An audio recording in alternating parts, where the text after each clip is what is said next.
ಈಗ ತುಳು ಸಂಸ್ಕೃತಿ ಈ ಕಟ್ಟಡದ ಮೂಲಕ ಗೊತ್ತಾಗ್ತದೆ. ಈ ಕಟ್ಟಡದ ಮೂಲಕ ಗೊತ್ತಾಗ್ತದೆ. ಇಲ್ಲಿ ತುಳು ಭಾಷೆ ಮಾತಾಡ್ತಕ್ಕಂಥವ್ರು ಕೂಡ ಕನ್ನಡಿಗರೇ, ಕನ್ನಡ ಮಾತನಾಡ್ತಕ್ಕಂಥವ್ರೆ. ನಾವೆಲ್ಲರೂ ಕೂಡ ಕನ್ನಡ ನಾಡಿನಲ್ಲಿ ಇರ್ತಕ್ಕಂಥದ್ದು. ಈಗ ಹೇಳಿದ್ರು ಅಧಿಕೃತ ಎರಡನೇ ಭಾಷೆಯಾಗಿ ಮಾಡಬೇಕು ಅಂತಕ್ಕಂಥ, ಅದನ್ನು ಪರಿಶೀಲನೆ ಮಾಡ್ತೀವಿ.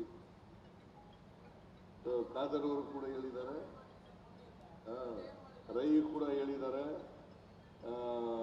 ಐವನ್ ಡಿಸೋಜ್ ಅವರು ಕೇಳಿದ್ದಾರೆ, ಕಾಮತ್ ಕೂಡ ಹೇಳಿದ್ದಾರೆ. ಮಾಡೋಣ, ನಮ್ದೇನಿಲ್ಲ. ಆದರೆ ಕನ್ನಡಕ್ಕೆ ಮೊದಲನೇ ಆದ್ಯತೆ ಅಂತಕ್ಕಂಥದ್ದನ್ನ ನಾವು ಯಾರು ಕೂಡ ಮರೆಯಲಿಕ್ಕೆ ಸಾಧ್ಯ ಇಲ್ಲ. ತುಳು ಭಾಷೆಗೂ ಕೂಡ ಗೌರವ ಕೊಡ್ತಕ್ಕಂಥ ಕೆಲಸವನ್ನ ಮಾಡ್ತೇವೆ ಅಂತಕ್ಕಂಥ ಮಾತುಗಳನ್ನು ಹೇಳಲಿಕ್ಕೆ ಬಯಸ್ತೇನೆ. ಈಗ ಪ್ರಜಾಸೌಧ ಅಂತ ಯಾಕೆ ಹೆಸರಿಟ್ಟಿದ್ದೀವಿ? ವಿಧಾನಸೌಧ ಅಂತಂದ್ರೆ ವಿಧಾನವನ್ನು ಮಾಡೋರು, ವಿಧಾನಸೌಧ ಅಂತಂದ್ರೆ ಕಾನೂನು ಮಾಡೋರು, ಕಾನೂನನ್ನ ರಚನೆ ಮಾಡೋರು ವಿಧಾನಸೌಧ. ಇದು ಪ್ರಜಾಸೌಧ. ಈ ಪ್ರಜಾಸೌಧ ಯಾರಿಗೋಸ್ಕರ ಮಾಡಿರ್ತಕ್ಕಂಥದ್ದು? ಪ್ರಜೆಗಳಿಗೋಸ್ಕರ ಮಾಡಿರ್ತಕ್ಕಂಥದ್ದು, ಜನರಿಗೋಸ್ಕರ ಮಾಡಿರ್ತಕ್ಕಂಥದ್ದು. ಜನರು ಬಹಳಷ್ಟು ನಿರೀಕ್ಷೆ ಇಟ್ಕೊಂಡು ಬರ್ತಾರೆ ಇಲ್ಲಿಗೆ. ಜಿಲ್ಲೆಯ ಅನೇಕ ತಾಲೂಕುಗಳು, ಜಿಲ್ಲೆಯವರು, ಆ ಜನ ಎಲ್ಲ ಬರ್ತಾರೆ ಇಲ್ಲಿಗೆ.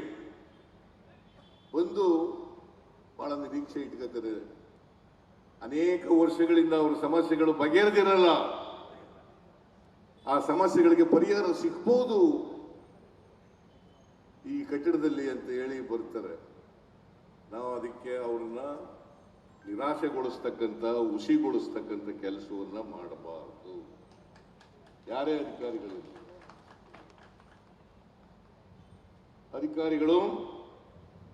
ನಾವು, ಯಾಕಂದ್ರೆ ಜನರೇ ನಮ್ಮ ಮಾಲೀಕರು.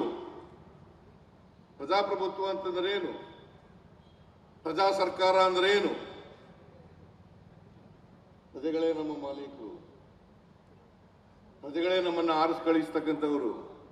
ನಾವೆಲ್ಲ ಅವರ ಟ್ರಸ್ಟಿಗಳು, ಅವರ ಟ್ರಸ್ಟಿಗಳು. ಸರ್ಕಾರ ನಡೆಸೋದು ಅಂತಂದ್ರೆ ಸಿದ್ದರಾಮಯ್ಯನ ಸರ್ಕಾರ ಅಲ್ಲ. ಜನರು ಕೊಟ್ಟಿರ್ತಕ್ಕಂಥ ಅಧಿಕಾರವನ್ನ ಚಲಾಯಿಸಿ ಅಂತ ಹೇಳಿ ಅವರು ನಮಗೆ ಅಧಿಕಾರ ಕೊಟ್ಟಿದ್ದಾರೆ. ನಾವು ಬಂದು ಇಲ್ಲಿ ಕೂತ್ಕೊಂಡಿದ್ದೀವಿ, ಅವರ ಟ್ರಸ್ಟಿಗಳಾಗಿ ನಾವು ಬಂದ್ಕೊಂಡಿದ್ದೀವಿ. ಅದರಿಂದ ನಾವು ಜನರಿಗೆ ಆರ್ಥಿಕವಾಗಿ, ಸಾಮಾಜಿಕವಾಗಿ ಶಕ್ತಿ ತುಂಬತಕ್ಕಂಥ ಕೆಲಸವನ್ನ ಮಾಡಬೇಕು.